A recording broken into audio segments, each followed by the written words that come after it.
In this video, I will show you how to change password on Steam account. It should be a relatively quick and easy tutorial to follow, but before we do continue, please consider leaving a like on the video and also subscribing to the channel.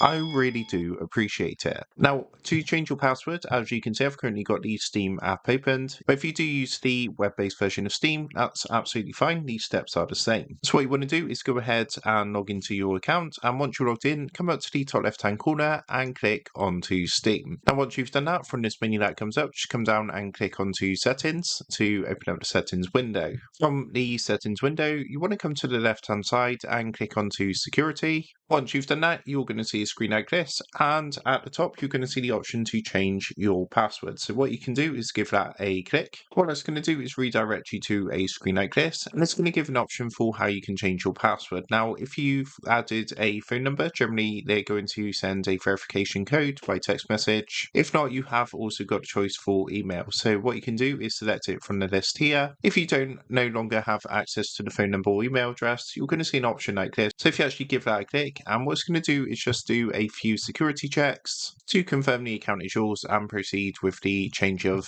password. Now, once you've done that, you'll be taken to this screen where you can proceed to change your password. So what you would do is enter your new password into the box here and re-enter your new password. And then, of course, come down and click the change password button. So that is how to change password on Steam account. With that being said, I hope this quick tutorial did help you out today. And if this did help you out, I would really appreciate it if you was to consider dropping down below the video, leaving a like, and also subscribing to the channel. With that being said, I just want to take a minute to thank you guys for watching this quick tutorial, and I will see you in the next video.